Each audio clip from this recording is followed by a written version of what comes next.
mas das quais possam recuar para extrair concessões realistas do outro lado da mesa. Aparentemente, esse procedimento seria mais eficaz quanto maior o pedido inicial, já que haveria mais margem disponível para concessões ilusórias. Mas isso só é verdade até certo ponto. Pesquisas realizadas na Universidade de Bar-Ilan, em Israel, sobre a técnica da rejeição seguida de recuo, mostram que, se o primeiro conjunto de exigências é extremo a ponto de parecer absurdo, a tática falha. Nesses casos, quem fez o pedido extremo inicial é visto como um negociador agindo de má fé. Qualquer recuo subsequente àquela posição inicial irreal não é considerado uma concessão genuína e, portanto, não é retribuído. O negociador realmente hábil, então, é aquele cuja posição inicial é exagerada apenas o suficiente para permitir uma série de pequenas concessões recíprocas e contrapropostas que irá gerar uma oferta final desejável pelo oponente. Presenciei outra forma da técnica da rejeição seguida de recuo em minha observação das vendas de porta em porta. As empresas usavam uma versão menos elaborada e mais oportunista da tática. Claro que o objetivo mais importante para um vendedor de porta em porta é efetuar uma venda. Mas os programas de treinamento de cada uma das empresas que investiguei enfatizavam que uma segunda meta importante era fazer com que os compradores indicassem amigos, parentes ou vizinhos que o vendedor pudesse procurar. Por uma variedade de razões, que discutiremos no capítulo 5, a porcentagem de vendas bem-sucedidas de porta em porta aumenta substancialmente quando o vendedor consegue mencionar o nome de um conhecido que indicou a visita. Quando realizei os treinamentos para esse tipo de venda, nunca me disseram para fazer com que minha oferta fosse recusada para eu poder então recuar um pedido de indicações. Mas em vários desses programas fui instruído a tirar vantagem da oportunidade de conseguir indicações oferecida pela recusa de compra de um cliente. Bom, se você acha que uma boa enciclopédia não lhe serve no momento, talvez possa me ajudar indicando nomes de outras pessoas que queiram aproveitar a ótima oferta de nossa empresa. Quem você indicaria? Muitos indivíduos que normalmente não sujeitariam seus amigos a isso concordam em fornecer as indicações quando o pedido é apresentado como uma concessão em relação a uma solicitação de compra que acabou de ser recusada. Concessões recíprocas, contraste perceptivo e o mistério de Watergate. Já discutimos o motivo para o sucesso da técnica da rejeição seguida de recuo, sua incorporação da regra da reciprocidade. Essa estratégia de pedido maior, seguido de um menor, é eficaz também por vários outros motivos. O primeiro envolve o princípio do contraste perceptivo que vimos no capítulo 1. Esse princípio explicava, entre outras coisas, a tendência de um homem gastar mais dinheiro num suéter após ter comprado um terno. Depois de ser exposto ao preço do artigo mais caro, o preço do artigo menos caro parece menor em comparação. Do mesmo modo, o procedimento do pedido maior, seguido do menor, usa o princípio do contraste para fazer com que este pareça ainda menor em comparação com o primeiro. Se eu quero que você me empreste $5, posso fazer o pedido parecer menor, pedindo antes que você me empreste $10. Uma das virtudes dessa tática é que, ao pedir $10 e depois recuar para $5, terei simultaneamente envolvido a força da regra da reciprocidade e o princípio do contraste. Não apenas meu pedido de $5 será visto como uma concessão a ser retribuída, como também parecerá um pedido menor do que se eu tivesse pedido de cara $5. Combinadas, as influências da reciprocidade e do contraste perceptivo podem representar uma força temível e poderosa. Corporificados na sequência de rejeição seguida de recuo, são capazes de efeitos impressionantes. Acredito que forneçam a única explicação realmente plausível para uma das ações políticas mais desastrosas de nossa época. A decisão de invadir os escritórios do complexo Watergate do Comitê Nacional Democrata, que levou a presidência de Richard Nixon à ruína. Para entender o absurdo dessa ideia, recordemos alguns fatos. O plano foi de G. Gordon Liddy, que estava no comando das operações de inteligência para o Comitê pela reeleição do presidente. Liddy ganhara nos altos escalões do governo a reputação de excêntrico e havia dúvidas sobre sua estabilidade e seu discernimento. A proposta de Liddy era caríssima, exigindo um orçamento de $250 mil em dinheiro não rastreável. No final de março, quando a proposta foi aprovada numa reunião do diretor do Comitê pela Reeleição, John Mitchell e seus assessores, Jeb Stuart Magruder e Frederick LaRue, as perspectivas de vitória de Nixon na eleição de novembro não poderiam ser melhores. Edmund Muskie, o único candidato anunciado que, pelas primeiras pesquisas de opinião, tinha uma chance de derrubar o presidente, havia se saído mal nas primárias. Tudo indicava que o candidato mais derrotável, George McGovern, venceria a indicação do Partido Democrata. Uma vitória republicana parecia certa. O plano de invasão em si era uma operação arriscadíssima, exigindo a participação e o sigilo de 10 homens. O Comitê Nacional Democrata e seu presidente, Lawrence O'Brien, cujo escritório em Watergate deveria ser invadido e grampeado, não dispunha de nenhuma informação suficientemente devastadora para derrotar o presidente no poder. Tampouco os democratas obteriam alguma, a não ser que o governo fizesse algo muito estúpido. Apesar de claramente contraindicada pelas razões que acabamos de mencionar, a proposta cara, arriscada, inútil e potencialmente desastrosa de um homem cujo julgamento era questionável, foi aprovada. Como foi possível que homens inteligentes como Mitchell e Magruder fizessem algo tão insensato? Talvez a resposta resida num fato pouco discutido. O plano de $250 mil que aprovaram não foi a proposta inicial de Liddy. Na verdade, representava uma grande concessão de sua parte em relação a duas propostas anteriores de proporções imensas. O primeiro desses planos, traçado 2 meses antes numa reunião com Mitchell, Magruder e John Dean, descrevia um programa de $1 milhão que incluía, além da invasão de Watergate, um avião de comunicações especialmente equipado, arrombamentos, sequestros e esquadrões de assalto, além de um iate com garotas de programa de alto nível para chantagear políticos democratas. Um segundo plano de Liddy, apresentado uma semana depois ao mesmo grupo, eliminava parte do programa e reduzia o custo para $500 mil. Somente depois que essas propostas iniciais haviam sido rejeitadas por Mitchell, Liddy submeteu seu plano simplificado de $250 mil, dessa vez para Mitchell, Magruder e Frederick LaRue. Dessa vez, o plano, um pouco menos estúpido do que os anteriores, foi aprovado.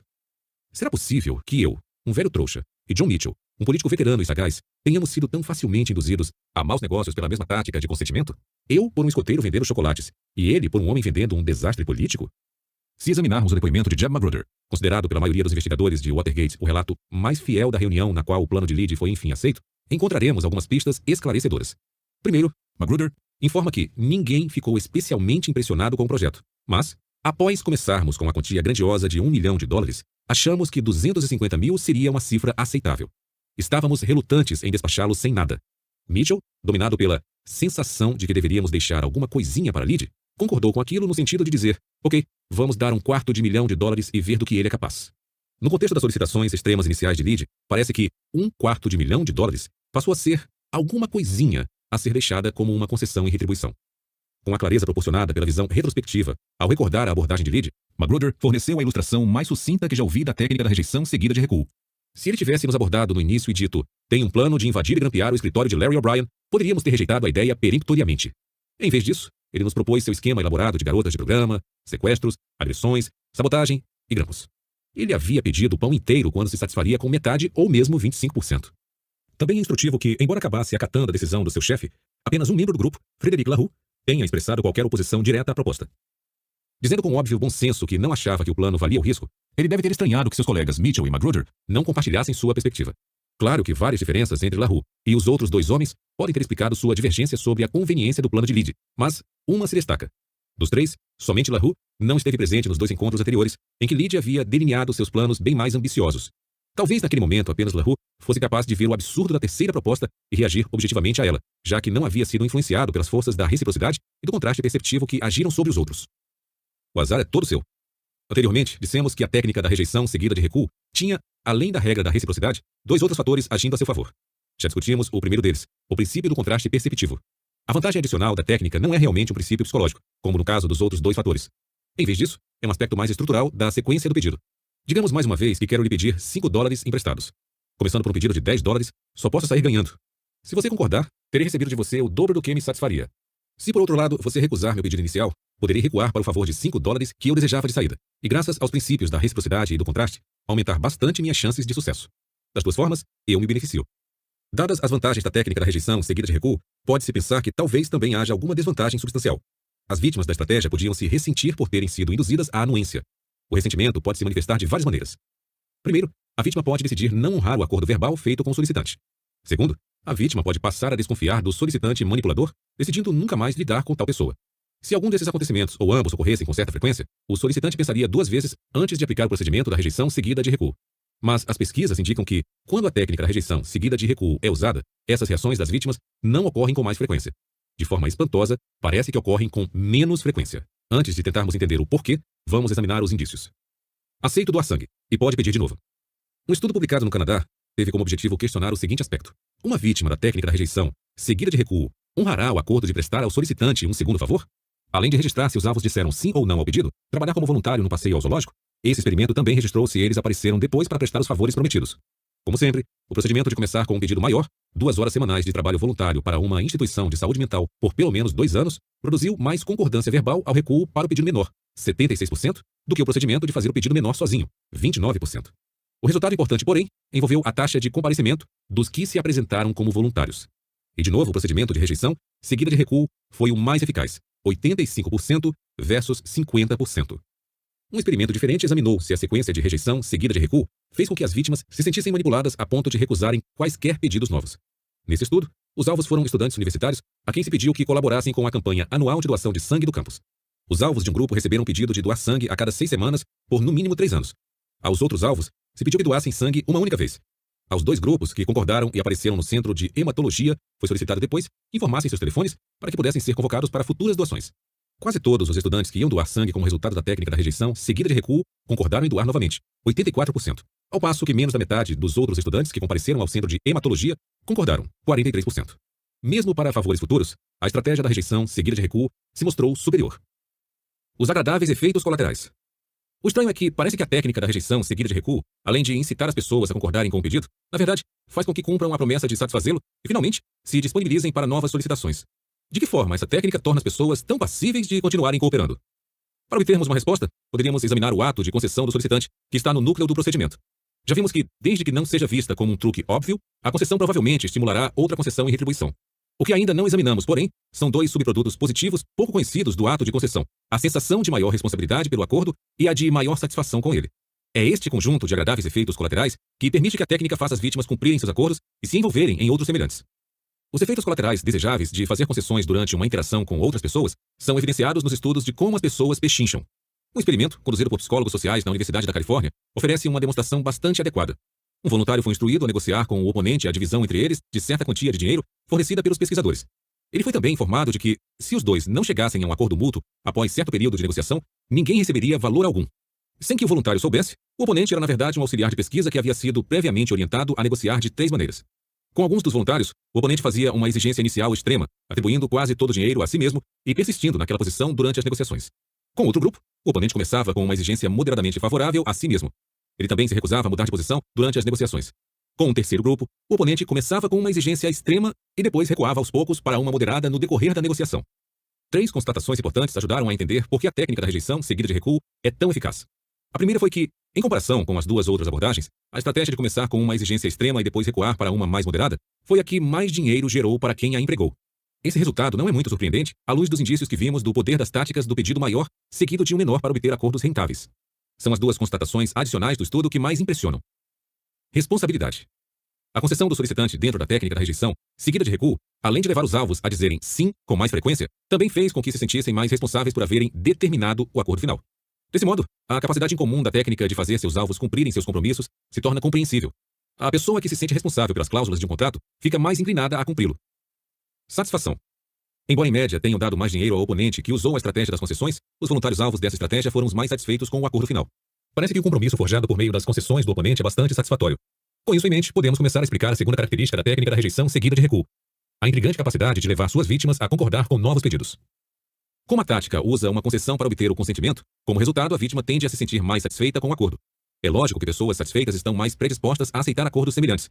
Como mostrou um estudo de vendas varejistas, sentir-se responsável por obter um acordo melhor levou a uma satisfação maior com o processo e a mais recompras do produto. Defesa. Ante um solicitante que emprega a regra da reciprocidade, você e eu enfrentamos um inimigo poderoso. Ao nos apresentar um favor inicial ou uma concessão inicial, ele terá mobilizado um forte aliado na campanha por nosso consentimento. À primeira vista, nossa sorte numa situação desse tipo pareceria desoladora. Poderíamos satisfazer o seu desejo e, com isso, sucumbir à regra da reciprocidade. Ou poderíamos nos recusar a concordar, sofrendo o impacto da regra sobre nossos sentimentos profundamente condicionados de justiça e obrigação. Render-se ou sofrer fortes baixas são perspectivas nada animadoras. Felizmente, essas não são nossas únicas opções. Com a compreensão apropriada da natureza do nosso oponente, podemos sair do campo de batalha da persuasão incólumes e, às vezes, até em melhores condições do que antes. É essencial reconhecer que o solicitante que invoca a regra da reciprocidade, ou qualquer outra arma de influência, para nos convencer não é o verdadeiro oponente. Ele só optou por se tornar um lutador de jiu-jitsu que se alinha com o poder arrebatador da reciprocidade e depois libera esse poder a oferecer um primeiro favor ou concessão. O verdadeiro oponente é a regra. Se não quisermos sofrer seu abuso, precisamos tomar medidas para neutralizar sua energia. Rejeitando a regra. Como fazer para neutralizar o efeito de uma regra social como a da reciprocidade? Uma vez ativada, ela parece generalizada demais para escaparmos e forte demais para dominarmos. Talvez a resposta seja impossibilitar sua ativação. Talvez possamos evitar um confronto com a regra impedindo que um solicitante mobilize sua força contra nós desde o princípio. Ou podemos evitar o problema rejeitando o favor inicial do solicitante ou suas concessões para conosco. Talvez sim, talvez não. Rejeitar sempre a oferta de um favor ou sacrifício inicial do solicitante funciona melhor na teoria do que na prática. O problema principal é que, quando inicialmente apresentada, é difícil saber se a oferta é honesta ou se é o primeiro passo de uma tentativa de exploração. Se toda vez pressupormos o pior, não será possível receber os benefícios de quaisquer favores ou concessões legítimas oferecidos por indivíduos sem nenhuma intenção de explorar a regra da reciprocidade. Um colega lembra com indignação como os sentimentos de sua filha de 10 anos foram feridos por um homem cujo método para evitar as garras da regra da reciprocidade foi recusar a bondade da menina. As crianças da turma dela estavam promovendo uma festa para seus avós, e a função da filha era oferecer uma flor a cada visitante que chegava à escola. O primeiro homem que ela abordou com uma flor grunhiu: "Fique com ela." Sem saber o que fazer, ela a estendeu de novo ao homem, que perguntou o que teria que dar em troca. Quando ela respondeu baixinho: "Nada, é presente." Ele a fitou com um olhar incrédulo, reiterando que conhecia bem aquele truque, e se afastou apressado. A menina ficou tão abalada com a experiência que não conseguiu abordar mais ninguém e teve que ser liberada de sua função, que ela guardara com tanto carinho. Difícil saber quem é o maior culpado: o homem insensível ou os exploradores que, de tanto abusar de sua tendência de retribuir um presente, fizeram com que sua reação mudasse para uma recusa grosseira. Não importa quem você considere mais culpado, a lição é clara. Sempre encontraremos indivíduos generosos de verdade, assim como muitas pessoas que tentam seguir honestamente a regra da reciprocidade em vez de explorá-la. Elas, sem dúvida, se sentirão insultadas por alguém que rejeite seus esforços, e isso poderá resultar em atritos e isolamento social. Uma política de rejeição indiscriminada, portanto, parece desaconselhável. Outra solução parece mais promissora. Ela nos aconselha a aceitar as ofertas dos outros, mas apenas pelo que são, não pelo que simulam ser. Se alguém oferece um favor de boa fé, podemos muito bem aceitá-lo, reconhecendo o compromisso de retribuí-lo em algum ponto no futuro. Envolver-se nesse tipo de acordo com outra pessoa não quer dizer ser explorado por ela por meio da regra da reciprocidade. Em vez disso, significa participar de maneira positiva de uma rede honesta de obrigações, que também nos tem servido tanto a nível individual quanto social, desde os primórdios da humanidade. No entanto, se o favor inicial se revela um mecanismo, um truque, um artifício visando especificamente estimular nossa anuência a um favor retribuidor maior, a história é bem diferente. Nesse caso, nosso parceiro não é um benfeitor, mas um aproveitador, e devemos reagir à ação exatamente da mesma forma. Tendo concluído que a oferta inicial não se trata de um favor, e sim de uma tática de persuasão, precisamos apenas reagir de forma correspondente para nos livrarmos de sua influência. Na medida em que percebemos a má intenção, o ofertante não tem mais a regra da reciprocidade como aliada. A regra diz que favores devem ser retribuídos com favores. Ela não exige que truques sejam retribuídos com favores. Desmascarando o inimigo.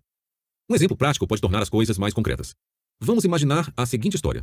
Uma mulher telefonou para você um dia e se apresentou como membro da Associação de Prevenção a Incêndios Domiciliares de sua cidade. Ela então perguntou se você estaria interessado em aprender sobre prevenção de incêndios domiciliares, verificar os riscos de incêndio em sua casa e receber um extintor de incêndio. Tudo de graça. Você se interessou por essas ofertas e marcou uma visita com um inspetor da associação.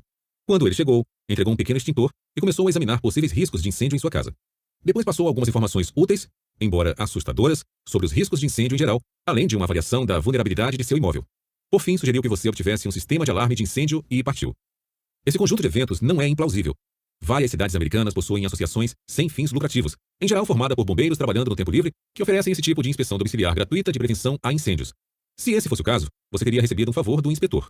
De acordo com a regra da reciprocidade, estaria mais propenso a prestar um favor em retribuição se o visse necessitando de ajuda em algum momento no futuro. Uma troca de favores dessa espécie estaria dentro da melhor tradição da regra da reciprocidade. Um conjunto semelhante de acontecimentos, mas com um final diferente, também é possível. Em vez de partir após recomendar